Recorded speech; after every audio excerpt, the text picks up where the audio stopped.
कब्रिस्तान जब घेरा गया तब धर्म की बात नहीं थी, भगवान राम की मंदिर बन गया तो धर्म की बात आ गई। हैं बोलिए भाई, जब घेरा गया कितना पैसा खर्च हुआ होगा, इतना पैसा बहाने क्या ज़रूरत थी, और एक मंदिर बन गया तो इसके लिए धर्म की। विपक्ष वाले जो है गरीबों की खुशहाली देख नहीं पा रहे हैं। गरीबों के घर लाइट जल रहा है, गरीबों का मकान बन गया है, गरीबों को खाने गल्ला मिल रहा है, गरीब के बच्चे पढ़ रहे हैं, स्वास्थ्य उनका स्वास्थ्य हो रहा है, ठीक ठाक दवाई हो रही है, ये उनको देख नहीं सकते हैं। ये लोग अगर सत्ता में आते हैं, जैसे कर्नाटक में किया है कि बैकवर्ड और एससी का जो आरक्षण का था उठा के इन्होंने मुस्लिमों को दे दिया है, वही यहाँ भी कर सकते हैं, इतना कर सकते हैं। जो इनकी रीति नीति रही है, सोच है, गंदी सोच, वही कर सकते हैं। सत्य सनातन को एक ठेस पहुंचा सकते हैं, इसके अलावा कुछ नहीं कर सकते हैं, और वही करते रहे हैं और करेंगे। लोकसभा वहाँ भी है, वहाँ भी चुनाव लड़ सकती थी ना, क्यों यहाँ गोंडा में आए भाई? क्या हमारे गोंडा में कोई वर्मा नहीं है? सब वर्मा ये जानते हैं। भाई जो पढ़ा लिखा है उसको रोजगार मिल रहा है, वो नौकरी पा रहा है। इसमें ये चीज़ और ख़त्म हुआ है, ये जो घूस वाला है। नहीं, पहले की सरकारें थी, वो अगर 100 नियुक्तियाँ निकली उसमें जात-पात वाला पहले कर दिया, उसके बाद जो बचा वो पैसा लेकर वहाँ से सेट हो गए। तो जब बाप पुत्र दोनों थे, राकेश वर्मा, तब दोनों लोग जब थे वो मंत्री, तब यहाँ विकास नहीं हो सकता था।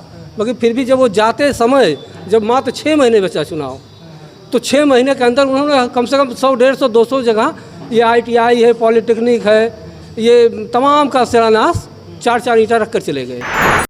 क्या नाम सर? सुनील सिंह। कहाँ रहते हैं सुनील? हरौली में मंडल उपाध्यक्ष हूँ यहाँ रेहरा का। अच्छा, रेहरा ब्लॉक के। अच्छा, क्या माहौल है ग्राउंड जीरो? माहौल तो बहुत अच्छा है भाई। हाँ, माहौल में कोई वो नहीं। देखिए, ये एक सबसे बड़ा नमूना तो आप ये रोड देख लीजिए विकास के उस पर।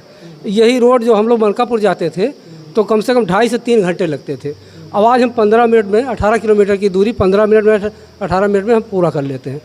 तो सबसे बड़ा विकास तो यही है। और पहले की जो सरकारें थी, ना रोड था कहीं, ना लाइट थी। ये जो तार लगे हैं लाइट के, इस पर कपड़े सूखते थे सब। आवाज़ है 18 घंटे 19 घंटे लाइट रहती है।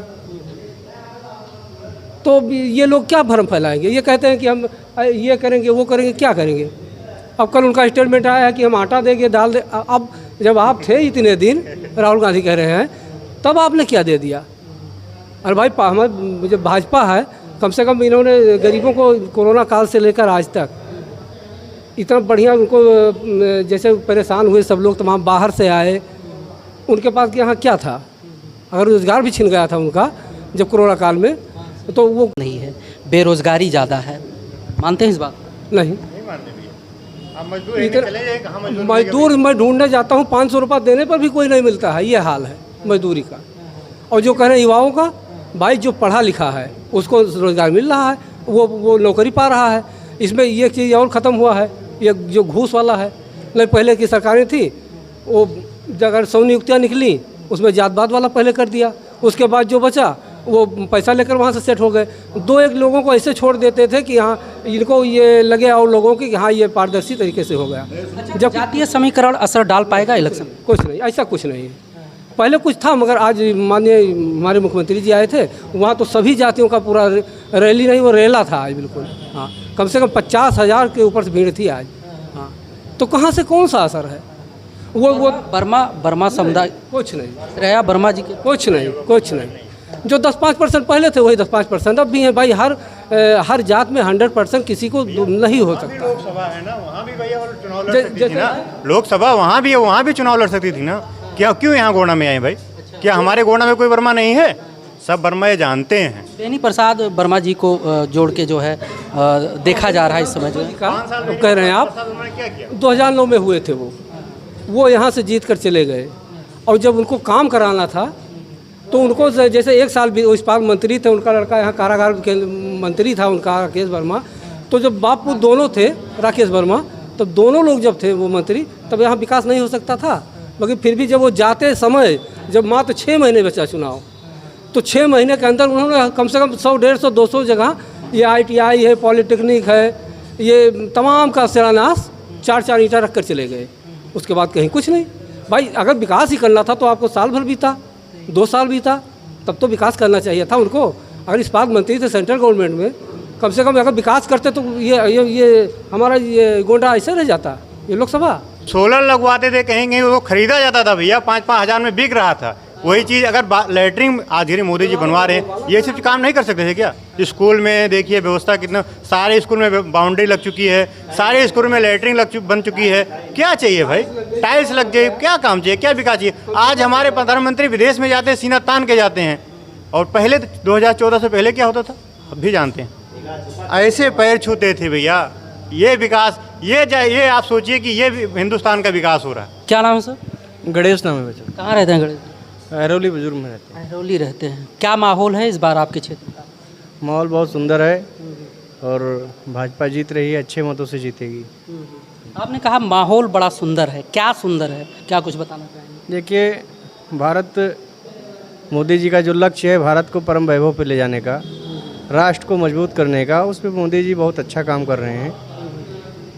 देखा जाए तो विदेश में हमारे भारत की छवि बहुत ही सुंदर हुई है और भारत की अर्थव्यवस्था पहले की अपेक्षा आज बहुत मजबूत हुई है।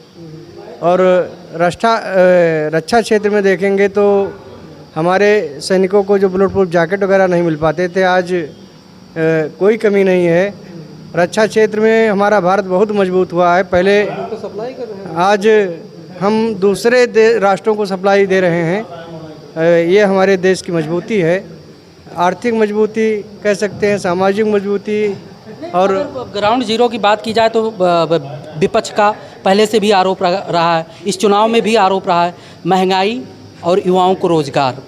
कहते हैं कि अभी हाल ही में पेपर लीक वाला मामला हुआ था उत्तर प्रदेश में, इसको मेन मुद्दा बना रहे हैं अखिलेश जी, विपक्ष वाले। भाई साहब, पेपर लीक करने और कराने वाले वही लोग हैं। मेरा कहना ये है कि पहले के समय में वो 100% करप्ट यानी भ्रष्ट भर्तियाँ निकालते थे। एक जात विशेष को नौकरी मिलती थी, जात विशेष वहाँ पहले ही सेटिंग हो जाती थी, जो लिस्ट अखिलेश जी चाहते थे वही निकलता था। अब वो व्यवस्था नहीं है, पारदर्शी तरीके से ओपन भी पर एग्ज़ाम हो रहा है। अच्छा, इस बार क्यों चुन रहे हैं सांसद जी को, जैसे कीर्तिवर्धन जी को क्यों चुना जाए? इसके बाद का क्या मुद्दा रहेगा? भाई साहब, पहली बात तो सबसे ईमानदार हमारे हैं, हमारे राजा भैया सांसद जी सबसे ईमानदार हैं।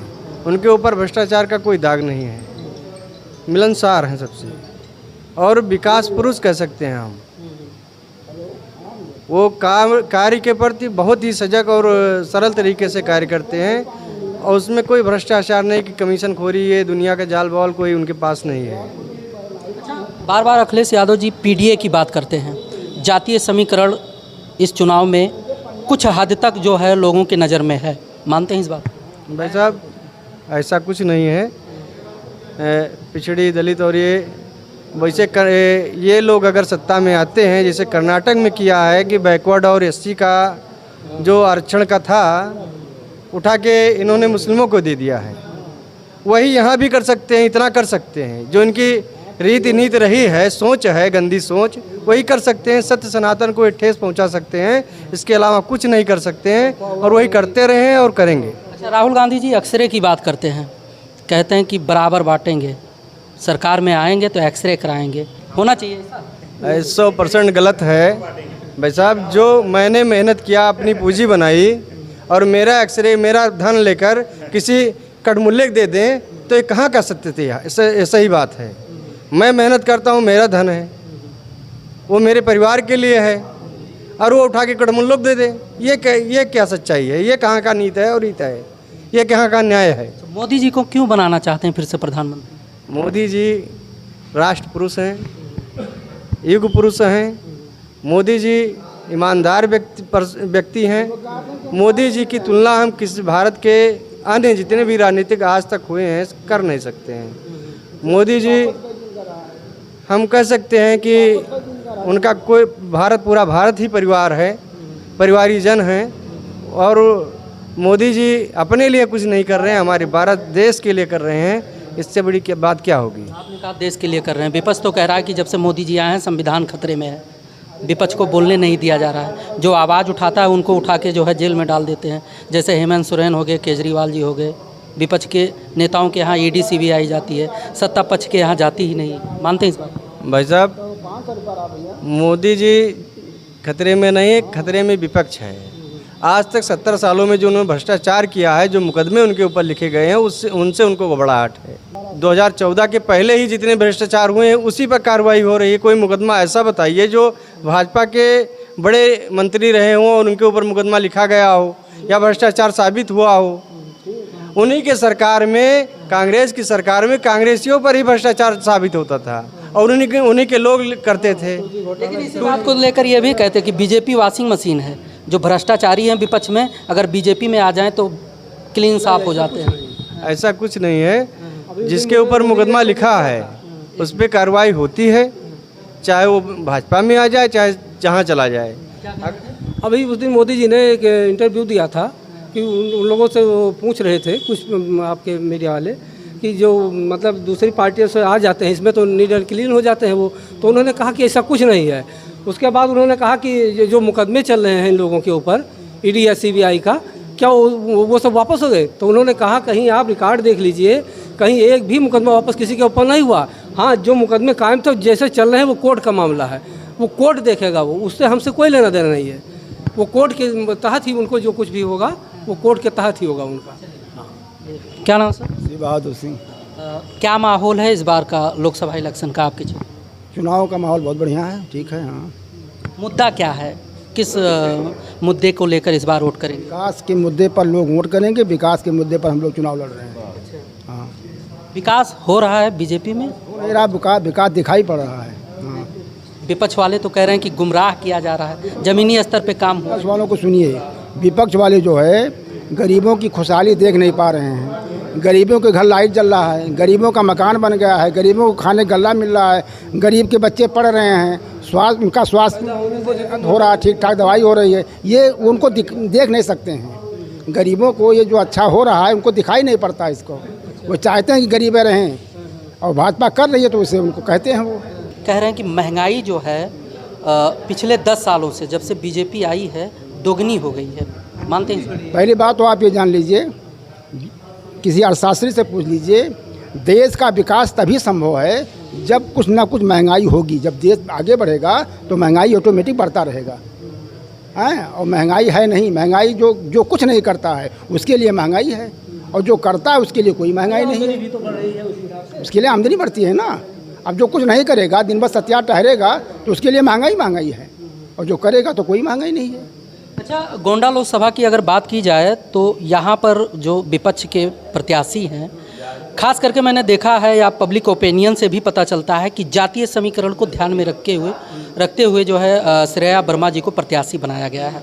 असर पड़ेगा इलेक्शन पे बीजेपी के प्रत्याशी? हम बताएं आपको, जिस भी जात का चुनाव लड़ता है, जिस भी जात का, और चाहे जिस दल में लड़ता है, तो ये स्वाभाविक है कि उसमें 10-5% वोट उस जात का फादिल उसको मिलता है। और ऐसा कुछ नहीं है। जातीय समीकरण हमारे यहाँ इसलिए नहीं है कि एक बार आए थे, सुनिए, एक बार आए थे लड़ने के लिए, मेरी प्रसाद वर्मा जी आए थे लड़ने के लिए। वो जो चुनाव जीत गए थे उसका एक ही कारण था, कर्जा माफ़ी का उनका, उसी के कारण वो चुनाव निकाल ले गए थे। और जब विकास की बात है तो 5 साल उसने कुछ किया नहीं, दूसरे बार चुनाव लड़े, खत्म हो गए। इस बार का जो इलेक्शन है, खास करके विपक्ष ये भी कहता है कि हिंदू मुस्लिम मंदिर मस्जिद, खास करके राहुल गांधी और कांग्रेस की तरफ से आरोप लगा था कि इस बार का जो इलेक्शन है वो रामलला जी प्रत्याशी होंगे, रामलला को प्रत्याशी बनाया जा रहा है, ऐसा लगता है? देखिए सुनिए, ऐसा है, यदि मैं हिंदू हूँ तो स्वाभाविक बात है कि रामलला की पूजा हम करेंगे कि नहीं करेंगे। अब इसके लिए कोई कहे कि जो है वो जो है हिंदूवादी हो, हम अगर भगवान राम का पूजा करें तो हम हिंदूवादी हैं, तो हम हिंदू हैं तो हिंदू पूजा हम करते हैं, भगवान का पूजा हम करेंगे, उसमें कौन सी बात है? क्या नाम है सर? बसंत सिंह। कहाँ रहते हैं? ग्राम सभा बूदीपुर। क्या माहौल है इस बार इलेक्शन? बहुत ही अच्छा, बहुत सुंदर है। माननीय सांसद कीर्तिवर्धन जी के पक्ष में है, माननीय मोदी जी के पक्ष में है। 400 पार का जो नारा है 400 पार करेंगे। और जो विकास की बात कर रहे हैं, देखिए मनकापुर से लेकर के उतरौला तक, उतरौला से लेकर बलरामपुर है, और वहाँ मनकापुर से लेकर के सादुल्ला नगर, सादुल्ला नगर से बभनान तक बढ़िया 2 लेन रोड हम लोगों को बढ़िया व्यवस्था मिल रही है। बढ़िया विकास करते हैं, बढ़िया सबकी सुनते हैं, बहुत सज्जन प्रत्याशी हैं हमारे। मुद्दा क्या है इस बार इलेक्शन? यही सब मुद्दे हैं और सब बहुत कुछ है। मंदिर बन रहा है, मंदिर बनाया भाजपा ने, जो कहा वो किया, यही सब है, बहुत से मुद्दे हैं। मंदिर बनाया भाजपा ने, जो सनातनियों से जुड़ा मैटर रहा, बना अच्छा है, लेकिन बीजेपी पर राजनीति करने का आरोप लगता रहा है, विपक्ष हमेशा लगाता रहा, खास करके महागठबंधन, कि रामलला को लेकर राजनीति कर रहे हैं बीजेपी वाले। क्या कहेंगे इसमें? अरे वो नहीं करेंगे, जब वही सेवा कर रहे हैं तो वो कौन करेगा भाई? घेरा गया तब धर्म की बात नहीं थी। कब्रिस्तान जब घेरा गया तब धर्म की बात नहीं थी। भगवान राम की मंदिर बन गया तो धर्म की बात आ गई। हैं, बोलिए भाई, जब घेरा गया कितना पैसा खर्च हुआ होगा? इतना पैसा बहाने क्या ज़रूरत थी? और एक मंदिर बन गया तो इसके लिए धर्म की बात हो गई।